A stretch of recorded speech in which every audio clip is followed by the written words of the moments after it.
Hello, welcome to the DEFCON Warning System Digest. I'm Tom Lonelywolf, the director of the DEFCON Warning System, and joining me today is Billy Auger, staff member of the DEFCON Warning System, a nuclear engineer student, and all-around really smart guy. Oh my gosh, this guy blows me away.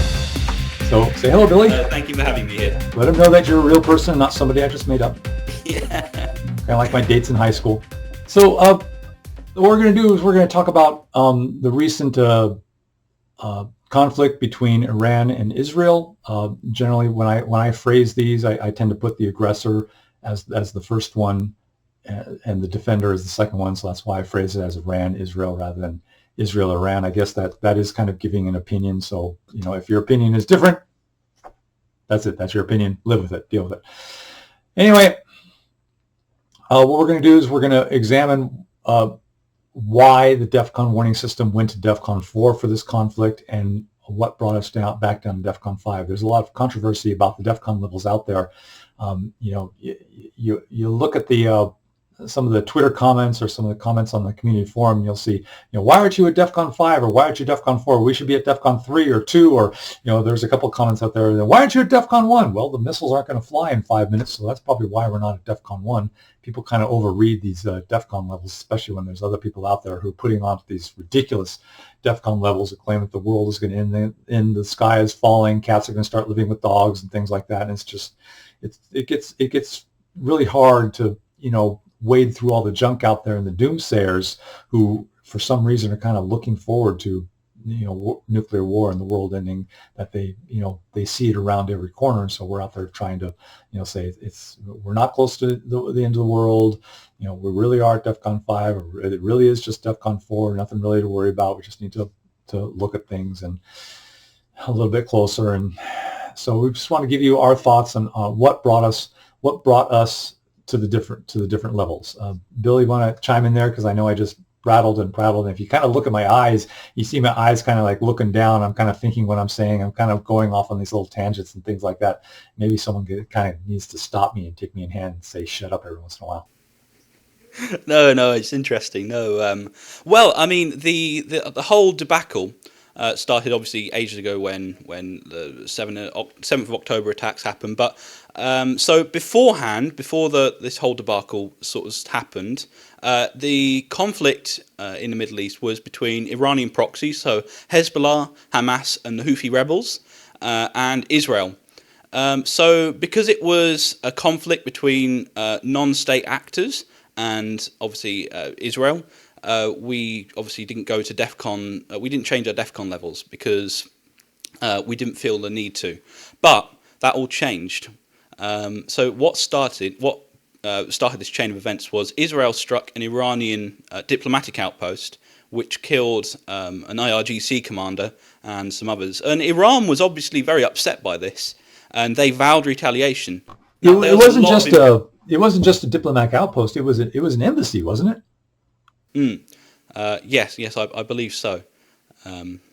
Yes, and Iran was obviously very upset. Well, rightly so. Embassies are generally considered sovereign territory. So it was considered an attack by Israel on Iran. That's how Iran looked at it. Yeah, I feel Iran probably did view it that way, and that's probably what precipitated to the events in Tel Aviv. But there was a lot of information in flux, and I don't think people were 100% certain how Iran would respond. Certainly, I don't think some people believe there would be an attack on Tel Aviv, but I think many people, like myself, thought it would be sort of mortar attacks from proxies. Perhaps there might be a direct Iranian attack on some outpost in Israel, something more minor than what happened. But a few weeks later, and it really was a few weeks later, Iran really took their merry time getting this ready. I mean, defense analysts across the community, they were all shocked by how long it took. Obviously, Iran thought very carefully about how they were going to respond. So Iran launched a huge missile and drone attack on Tel Aviv. Now, luckily, Israel and allies managed to shoot the vast majority of them down. I believe there was a child was killed in the incident. Is that right, Tom? I think so. I know one was wounded. I don't actually remember what happened to her in the end. But I think it's important to note that historically, Iran has worked through proxies. They've, for all their blather and their mouthing off about, they're going to, let's destroy Israel, let's drive them into the ocean, let's wipe the Jews off the map, things like that. Iran has been very careful to avoid direct conflict with Israel. They've always preferred to operate through proxies in order to protect their own country from retaliation. So that's why this attack by Israel on Iran's embassy was looked at so closely, because everybody was kind of wondering what Iran was going to do in light of Iran's reluctance to face Israel directly. So we were all kind of wondering how big of an attack would it be? Would it live up to Iran's bluster over the years? They've always talked about overwhelming force, and generally speaking, Iran has always been seen as one of the most heavily armed countries when it comes to defending and attacking Israel. So when it came time for Iran to actually lay down its cards, it was a surprisingly weak hand. Some say it was more just symbolic, again reflecting that Iran really didn't want to get into a real scrape with Israel for whatever reason. Here was their chance to live up to the hype. They certainly had a legitimate gripe with Israel, certainly a legitimate reason to attack them. So we were all kind of expecting something a lot bigger than it was, and certainly 300 missiles was certainly a big attack, but it was much smaller than what we were expecting, and also much larger in its failure. I mean, my gosh, that was one of the worst attacks. A troop of Boy Scouts could probably have done more damage than Iran did. It was really, really surprising how little actually got through, and it also highlighted the coalition against Iran. Iran does not have a lot of friends in the Middle East. That's something that we've always said. And Iran's got this a thing in their head that everyone is going to unite against Israel, and if Israel takes one wrong step, the Middle East is going to get together and they're going to march on Israel just like they did in the 6-Day War and the Yom Kippur War. And I'm not historically really up on those wars, so don't correct me if I'm wrong when one of those wars wasn't exactly all the Middle East, but those were pretty big wars for Israel. But Iran expected a much larger coalition than they got, which was a coalition of one. And more surprisingly was that Saudi Arabia and Lebanon was it that actually got into defending Israel. So that kind of shocked Israel. Iran, it must have shocked Israel as well, but sure as heck shocked Iran. They were not expecting Middle East countries to come to Israel's defense. But I think I've gone off on a tangent again. Did I? No, it's perfectly fine. You made some seriously valid points there. And I think Iran was expecting more to get through. And I think it really did play a big impact on their counter-response. Now, we had Iran and Israel had gotten themselves onto the ladder of escalation, so to speak. There were tit-for-tat strikes going on. We started getting a little bit concerned, more concerned than usual. So there was a lot of information in flux after the strike on Tel Aviv and Israel. That in the days after, we carefully looked at the situation, and we eventually decided DEFCON 4 would be appropriate because we weren't certain where Iran and Israel would step off the ladder of escalation. So there were a lot of unknowns at the time, and so we took the definitive step of saying, look, we aren't 100% sure what's going to happen. It's probably going to be okay, but it might escalate further into a larger war, and we just gave our followers a heads up on that we were watching the situation closely. And then, lo and behold, a few days later, about a week later, I believe, Israel did a direct strike on Iran. It was using aircraft and air-launched cruise missiles, I believe, and it was a very limited response. I think perhaps the US had a role to play in that, in talking down Israel from a large response, perhaps against nuclear facilities. Well, it should be. I want to jump in there really fast. I want to jump in there really fast and make a note that apparently there were voices in Israel military that they actually were going to retaliate immediately. It was going to be an immediate retaliation right then, right there. And it was the United States that held them back from striking much harder and much quicker. That's why we ended up with a 3-day delay between attack and retaliation. But it was the United States that held them back. Israel was going to strike back almost immediately. Yeah, and I think many people are glad that Israel eventually decided not to go all out on Iran. But Iran's response to the attack was really interesting. We all watched Iranian media the next day, and they were saying, "Oh, it's an internal affair." Some of them were even ignoring it happened. They essentially were letting Israel get away with it. Well, can you hold that thought? Can you hold that thought for a second? Can you hold that thought? I want to backtrack just a little bit and talk about DEFCON 4 specifically after Iran's attack. See, it didn't matter that Iran attacked Israel with regard to going to DEFCON 4. Regional wars, conventional wars, don't generally concern us unless and except that these type of wars can lead to a nuclear conflict. What brought us to DEFCON 4 was not the fact that Iran attacked Israel per se, but that we have what is generally suspected to be a nuclear state, Israel. Israel has never declared that's a nuclear state. The United States let it slip that Israel has nuclear weapons, and we all generally know Israel has nuclear weapons. Come on.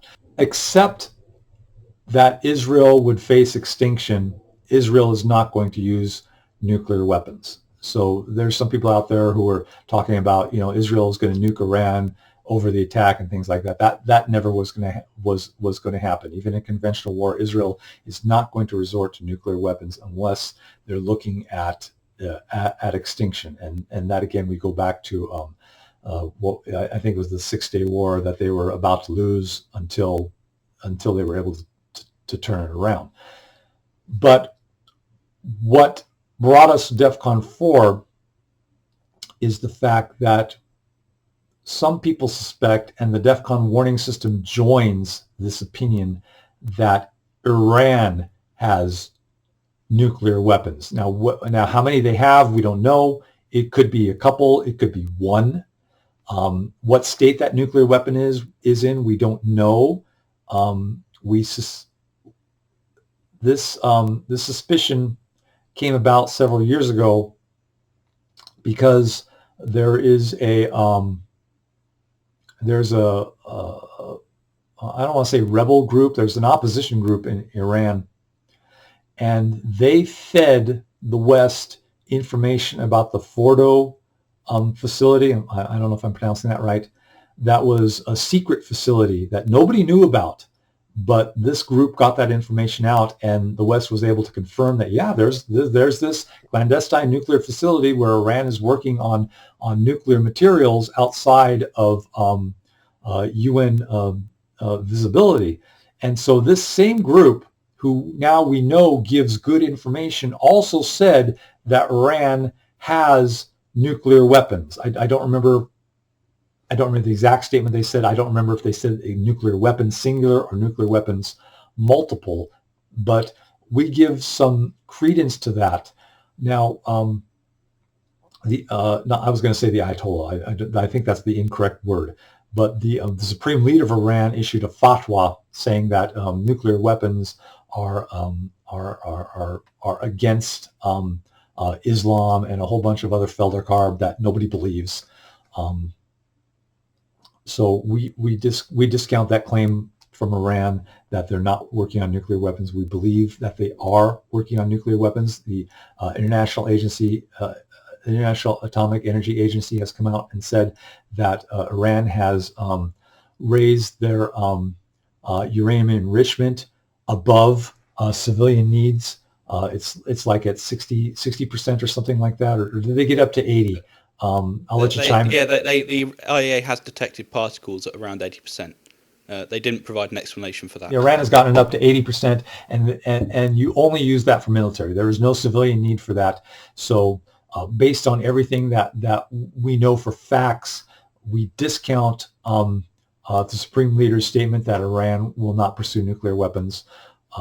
So we believe that Iran has nuclear weapons. They are working on nuclear weapons, and what state their nuclear weapons are in, we don't know. We don't think they're able to be placed on missiles, but they certainly can be put in transport containers. They could be snuck in. They could be dirty bombs. They could be all sorts of interesting nuclear configurations where Iran can use a nuclear weapon without the typical mounted on ICBM, pop it over the sky and let it land right in the middle of Tel Aviv or Jerusalem or wherever they want to do it. So that's what brought us to DEFCON 4 when I finally get around to getting to the point. It wasn't that Iran attacked Israel. It's that we have two nuclear states, including a nuclear state which has vowed to obliterate Israel. Iran has vowed to obliterate Israel, and we believe that it's possible for them to use nuclear weapons to achieve that goal. And therefore, when you have the potential for Israel to actually attack Iranian soil, Iran itself, as opposed to an embassy, this possible escalation really brought us to raising the DEFCON level. This is something now we need to watch more closely. We weren't terribly convinced that it would go nuclear, which is why we didn't go to DEFCON 3. We felt that DEFCON 4 was a pretty good spot to be in, given that we didn't believe Israel was going to use nuclear weapons. We weren't terribly convinced that Iran had the capability to use a nuclear weapon, but the possibility was there, and it was that possibility that ticked it over the line. And there was this big, huge debate among the DEFCON staff about where to bring the DEFCON level 2. Everyone was generally in favor of 4. I'll tell you right offhand, I was the holdout wanting to stay at DEFCON 5. I kind of kicked and screamed a little bit until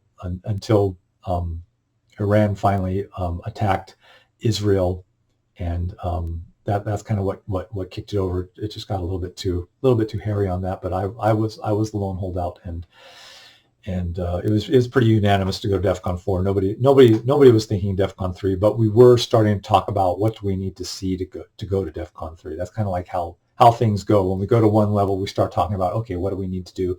What do we need to see to start to bump it up to the next level? I'll stop talking and let Billy take it over from here. No, I think you're absolutely right. And there was also the slim possibility that Russia would get involved to back Iran, because remember, Russia is, I wouldn't say completely reliant, but they are reliant to a certain degree on Iran for example, Shahed drones and other military equipment. So I think there was a potential Russian influence in this conflict. And again, that's one of the reasons we went to DEFCON 4, because there was a slim possibility that Russia might get involved in the future. What circumstances do you see Russia getting involved, though? I got to admit, I kind of don't see that, unless we're talking a full-on, conflict, and even then, I can't see Russian troops getting involved. Yeah, the thing about potential Russian involvement, it'd be really far down the line, if at all they decide to get involved, which they probably wouldn't. But considering Iran and Russia do have a very close and friendly relationship, I don't think the possibility could be ruled out 100%. It was a tiny sliver of it possible. I could see them sending weapons or something like that, but Russian troops? Oh, no, not troops. I was thinking more sort of like perhaps maybe send over some planes or air defense systems. Or I know Russia doesn't have much to spare, but they wouldn't want Iranian factories to get destroyed, because remember that they do need the equipment coming out of those factories. Yeah, that's probably. But that would only be a total war, and it'd be like a supportive role, like the United States is doing with Ukraine. That's how Russia would support Iran. No, not anywhere to the near extent. I mean, no. But I think there was a small possibility somewhere down the line. But I think we should talk about the de-escalation of the conflict now. What actually went on to happen, and why we went to DEFCON 5. Okay. So, okay, go ahead. Sorry, you go. No. No. Okay. Well, after the whole debacle where Israel struck Iran, very limited, and Iranian media was surprisingly calm about the whole incident. In fact, some Iranian politicians were denying it was Israel that did it. They're saying, it was an internal matter. They wasn't quite sure what happened. And so Iran essentially took the move of stepping off the ladder of escalation, perhaps because they realised that they wouldn't be able to inflict significant damage on Israel, or perhaps they thought, we don't want to risk a war with Israel. But they stepped down, and then we watched for a couple of weeks after, and then we just want to make absolutely sure that Iran and Israel were going to stop escalating against each other. And where after a couple of weeks, we said, right, let's go back up to DEFCON 5. Everything's okay-ish now. I got to admit, I was really, really shocked that Iran yeah, I was as well. Not only didn't follow up to an Israeli attack, but that they downplayed it so much that they wouldn't even admit that Israel even hit them, and that just looked really, really bad for Iran. I mean, nobody was buying it. I don't even know if the the Iranian citizens bought that. It's a really weak hand. It kind of gives us an insight into how prepared Iran is for a real war as opposed to all their bluster. I noticed over the last few weeks now, in the aftermath of all that, we haven't heard a whole lot from Iran regarding Israel. They've been really, really quiet. I know they're kind of busy still trying to support Hamas and Hezbollah. Iran's still operating with its proxies, but Iran has really kind of backed off a little bit. So how this is going to play out over the next months and couple of years, I think Iran is taking a really hard look at what they're capable of doing in regards to defense. Everyone was kind of shocked that Israel was able to hit Iran given so few missiles that they threw at them. Iran was supposed to have some really good defenses for stuff like that, and Israel just slipped right on through, as opposed to Iran, which threw 300 missiles at Israel and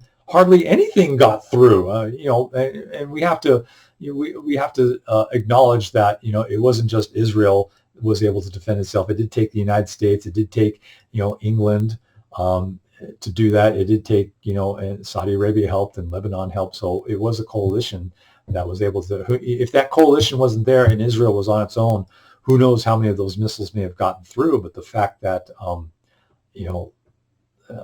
certainly not all 300 would have gotten through, but the fact that almost nothing got through, like I said, shocked Iran, and Iran was shocked again that something got through from Israel, and Iran wasn't able to defend against it. So again, they've got to be taking a really hard look. I'm surprised that we haven't heard of executions in the Iranian military or some sort of shuffle going on in there, given the fact that something got through to Iranian soil. So that again is what brought us back down, circling back around. That's what brought us back down to DEFCON 5, seeing that Iran wasn't doing anything. Iran got the pogies frightened out of them that Israel was able to do this. So the conflict was definitely not going to go anywhere, or certainly it's not going to go anywhere for now. Now, what happens later on down the line, certainly this is not the end of it. Iran is not going to stop, but they're certainly rethinking how they're going to do it. I can start speculating. I think if I was to look into my crystal ball, I would say that the next thing they do is going to be definitely through proxies, and it is going to be some kind of proxy attack on Israeli soil.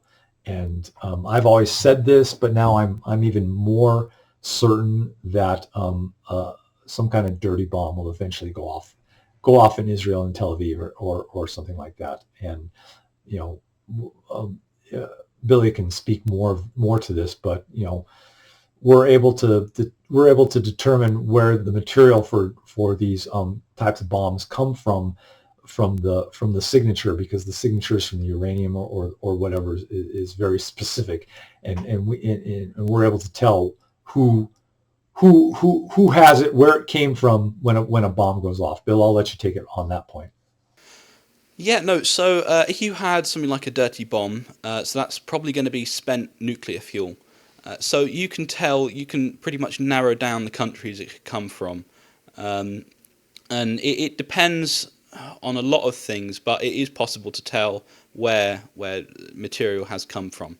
And obviously, if a bomb like that did go off, God forbid, then there would be one of the biggest investigations since perhaps maybe 9/11. You know, it would be a really concerted effort to find out exactly where it came from, and I think obviously they would find out where it came from, and they'd obviously ask cui bono, who benefits. And I think if a dirty bomb was detonated in Israel, the finger wouldn't be pointed at Iran, because Iran has plenty of spent fuel they could chuck at Israel. I think, and then eventually, if enough time goes past, terrorists will get hold of radiological material, and we should be expecting some kind of dirty bomb attack in the future. Hopefully, our intelligence agencies can stop it, but who knows? I mean, there is a considerable amount of spent fuel stored all across the world, and in some countries security isn't as tight as in others. I know in some former Soviet countries there are fields where nuclear waste was dumped, and there's been a lot of dumping in oceans, so perhaps a terrorist diving team could go and try and pick some up. Who knows? Hopefully it never happens, but we need to be prepared for the fact that there could be a radiological attack in the future. Well, if I was Iran, I would be getting the spent nuclear fuel from someone else. I certainly wouldn't be using mine. That way they've got that plausible deniability, especially in light of the fact that they aren't very good at defending against Israel. And everyone knows, and they know, that if a nuclear bomb goes off in Israel, everyone's going to be looking to them, and they're going to need some sort of plausible deniability. Any kind of plausible deniability will prevent the United States, or at least restrict the United States and the West from attacking Iran directly. And that's what Iran is going to want. They're going to want some way to keep the West from getting involved. Israel will certainly do something, but keeping the West out of it, I think, is going to be a major goal for Iran. So that's what I would do. I would use spent nuclear fuel from like North Korea or Russia. Hopefully, of course, that never happens. I think it's going to. I really do. I'm kind of surprised it hasn't happened yet. Well, I don't think there's anything more to add on the situation. Do you have anything more to add, Tom? No, I think that's it. What we wanted to do is we wanted to give you our thought process behind why we went to DEFCON 4, why we went to DEFCON 5. Like I said, I think it's kind of interesting that I was the holdout. I wanted to keep us at DEFCON 5 for a little bit longer. We were actually talking about DEFCON 4 prior to Iran attacking Israel, because we knew they were going to. They absolutely had to respond to Israel's attack on the embassy. There was just no way around it. So everyone was kind of arguing for DEFCON 4 that way. So for there's people out there, there's detractors who like to say, we're doomed people. We're always trying to, we're saying the world's going to end, but if you'll notice with our DEFCON level, we keep it 5 for quite a long time. It's other groups that are saying DEFCON 3, DEFCON 2, and things like that. And when it comes to the staff, I'm really kind of one of the last people to want to raise the DEFCON level. So far from us, being doom porn people and wanting to throw out the world is ending.